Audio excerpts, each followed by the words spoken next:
Arranca el análisis del cuarto capítulo de Tuttle Twins. Los gemelos se sientan con sus papás a ver un programa donde distintos emprendedores muestran sus ideas ante un jurado para conseguir financiamiento y así hacer crecer su empresa. Emily y Ethan, como cualquier nene de 11 años, quieren ser lo que ven en la tele. Cualquiera podría ser un emprendedor a menos que vivas en un régimen totalitario donde oprimen personas, recursos e ideas, como Corea del Norte o California. Para que esto no quede solo en un chiste, investigué un poco y parece ser que, por lo menos dentro de Estados Unidos, o sea, en comparación con los demás estados, California es un lugar bastante jodido para emprender. Tiene una de las tasas de renta para individuos más altas del país, así como también en la renta de oficinas. Tienen un montón de regulaciones laborales y ambientales. Las leyes laborales benefician mucho a los empleados, lo cual favorece la industria del juicio y convierte la contratación en un riesgo. Tienen cortes de electricidad, sobre todo en épocas de incendio, y falta de agua en ciertas zonas. Como consecuencia de todo esto, en los últimos años, muchas startups y grandes empresas tecnológicas trasladaron sus sedes o parte de sus operaciones a otros estados. ¡Qué suerte no vivir en California ni en ningún lugar que se le parezca! ¡Qué suerte! Los mellizos quieren emprender, pero para eso necesitan una idea. Para inspirarlos, Gaby los lleva a conocer al primer emprendedor de la historia de Estados Unidos, Benjamin Franklin.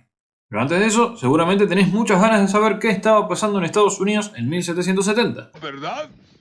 ¿Verdad?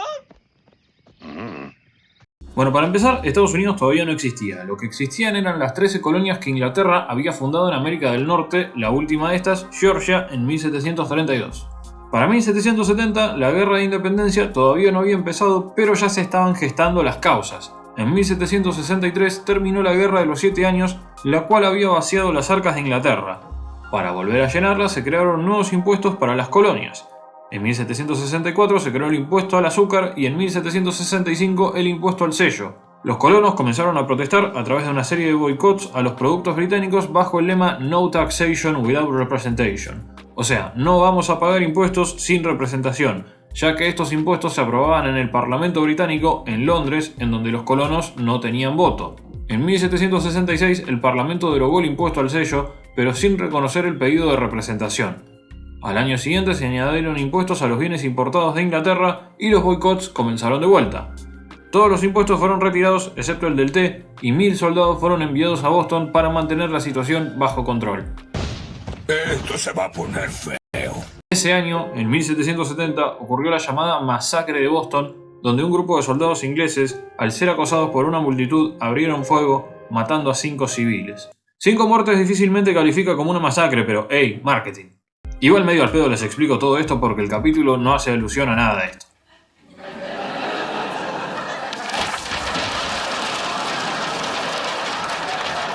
Ahora bien, ¿quién fue Benjamin Franklin? Fue mucho más que un amigo. Fue un padre fundador, inventor y en América fue el primer emprendedor. Oh, ok.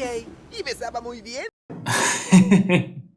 En esta época Franklin estaba en Londres actuando como diplomático colonial y tratando de evitar el conflicto entre las colonias americanas y el Reino Unido, así que no debería estar en América.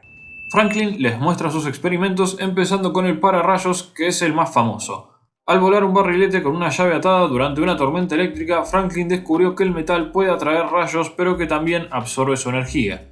Entonces dedujo correctamente que una barra de metal en los techos de las casas podría traer la descarga eléctrica de un rayo y conducirla de forma segura a tierra, evitando daños a la estructura y las personas. Gaby entonces le muestra el billete de $100 y entonces él se ilusiona porque cree que va a llegar a ser presidente, lo cual en realidad nunca sucedió. Básicamente porque él era el más viejo de los padres fundadores. Cuando se estableció la presidencia con la Constitución de 1787, Franklin tenía más de 80 años y una salud bastante frágil. Igual no entiendo por qué piensa que va a ser presidente, o sea, como les dije antes, en ese momento la revolución de independencia todavía no había empezado y Estados Unidos no existía, así que no entiendo muy bien qué es lo que se imaginó. Otra cosa que le llama la atención a Franklin es que el águila calva sea el símbolo de Estados Unidos y dice que debería ser un pavo. Esto hace referencia al pavo que los estadounidenses comen en el Día de Acción de Gracias en conmemoración a la buena cosecha de 1621 que salvó el asentamiento de Plymouth en Massachusetts. Franklin les muestra entonces un par de sus inventos como la salamandra y unas patas de rana. También les explica que no siempre sus inventos funcionaron y les muestra una armónica de vidrio y un alfabeto con menos letras. Él les muestra esto para que entiendan que para tener una buena idea tenés que tener muchas ideas. O sea, hay un proceso de descarte, no todas tus ideas van a triunfar.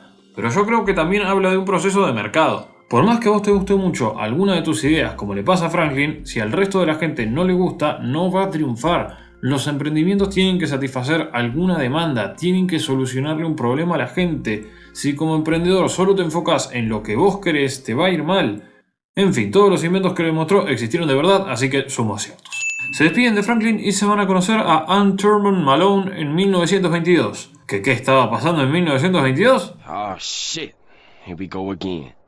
Los locos años 20 o felices años 20 fue una década de prosperidad económica y cambios sociales en Estados Unidos y algunos países europeos. Se caracterizó por la recuperación y el crecimiento económico luego de la Primera Guerra Mundial, el auge del consumo y cambios en la moda y la música como el surgimiento del jazz. Durante toda esta década en Estados Unidos estuvo prohibida la venta y consumo de alcohol, lo cual generó un auge en el crimen organizado y el consumo clandestino.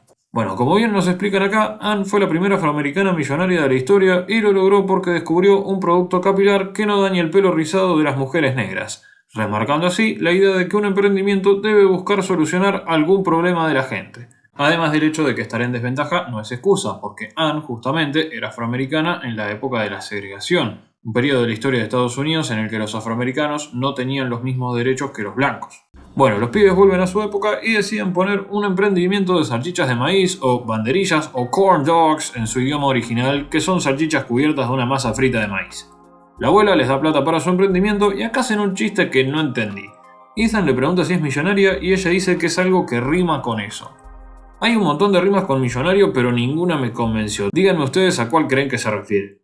Los gemelos ponen su puesto de corn dogs y rápidamente conocen algo llamado competencia, porque la Colorada les pone otro puesto al lado y vende más barato. Se viene entonces otra lección.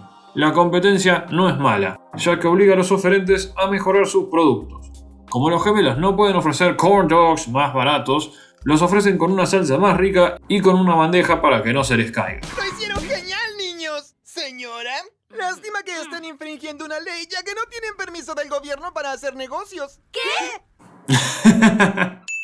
En el medio, a Gaby le pintó traer al presente a la reina Isabel I para mostrarle que la competencia ha hecho mejorar nuestros productos a tal punto que vivimos mucho mejor que los reyes de hace siglos. Isabel I de Inglaterra era la hija de Enrique VIII y Ana Bolena.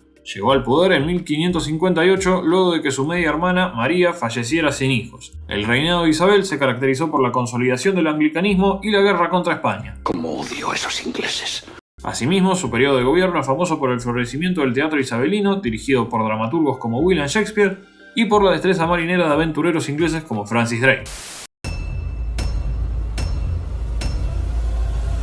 Termina así este capítulo que nos enseña que para emprender hay que satisfacer una demanda ajena, que esto puede requerir varios intentos y que la competencia nos ayuda a mejorar. Yo soy el profe y los dejo con lo que todos querían ver. ¡Doblajes eliminados! Lo mejor fue cuando los edificios se desplomaron. Prepárense, esto va a volarles la mente.